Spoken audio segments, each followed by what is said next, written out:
Hello बच्चों, let's read this question. The question says which represents alkali metals यानी first group metals based on ionization enthalpy, first ionization enthalpy and second ionization enthalpy values in kilojoule per mole. Options are given to us. The key concept for this question is ionization enthalpy. Ionization enthalpy हमारे पास क्या होती है?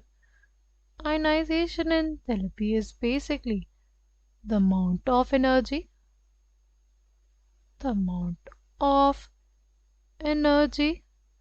required to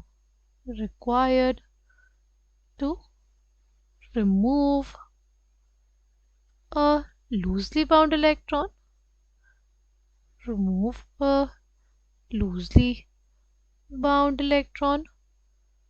from outermost shell of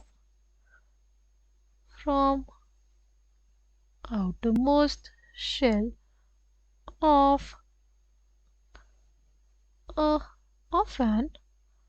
isolated gaseous atom. किसी isolated gaseous atom के outermost shell से किसी loosely bound electron को निकालने के लिए जो एनर्जी देनी पड़ती है उसी को कहते हैं आयनाइजेशन एंथैल्पी, राइट. अगर हम लोग बात करें फर्स्ट आयनाइजेशन एंथैल्पी की, तो जो आइसोलेटेड गैसियस एटम होगा, राइट, उससे मोनोपॉजिटिव आयन बनाने के लिए जो एनर्जी लगी वो कहलाएगी क्या? First ionization enthalpy. ठीक. सेकेंड आयनाइजेशन एंथैल्पी कब होगी? जो मोनोपॉजिटिव आयन था उसको उसमें से इलेक्ट्रॉन निकला, डाइपॉजिटिव आयन बना. ठीक. तो उसमें जो एनर्जी लगी, एंथैल्पी लगी, वो क्या होगी? Second ionisation enthalpy. ठीक. हमसे बोला है कि कौन रिप्रेजेंट करता है एल्कली मेटल्स को. अगर बात करें एल्कली मेटल्स की, तो एल्कली मेटल्स के लिए हमारे पास जो जनरल कॉन्फ़िगरेशन होती है वो क्या होती है? वो होती है NS1. क्या होती है? NS1. जैसे सपोज हम लोग बात करते हैं लिथियम के लिए, वो होती है हमारे पास क्या? वो होती है 1s2 2s1. ठीक. अगर बात करते हैं सोडियम की, उसके लिए क्या होती है? वो होती है 1s2 2s2 2p6 3s1, right. यानी आउटरमोस्ट में सिर्फ एक इलेक्ट्रॉन है. यानी हमें ये समझ में आया कि आउटरमोस्ट में उसके पास सिर्फ एक इलेक्ट्रॉन है. इस एक इलेक्ट्रॉन को निकालने के लिए जो एनर्जी हमें देनी पड़ेगी वो क्या हो जाएगी? वो हो जाएगी फर्स्ट आयनाइजेशन एंथैल्पी. क्या कहलाएगी? First ionization enthalpy.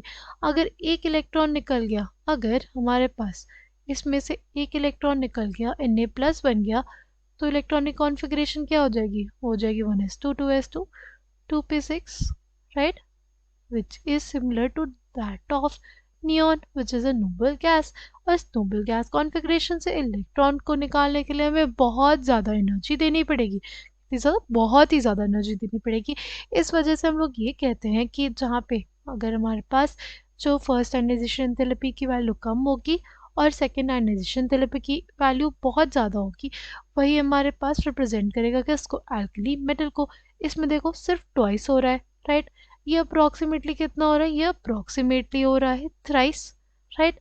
ये हमारे पास कितना हो रहा है? ये भी ट्वाइस हो रहा है. बट यहाँ पे अगर ध्यान से देखें, यहाँ पे बहुत ज़्यादा इंक्रीज हो रहा है, राइट. यहाँ पे हमारे पास बहुत ज़्यादा इंक्रीज हो रहा है. इस वजह से हम लोग कहेंगे कि यहाँ पे जो मेटल Z होगा वो रिप्रेजेंट करेगा किसको? एल्कली मेटल को. Correct answer for this question will be option C. I hope you understood it well. Thank you. All the best.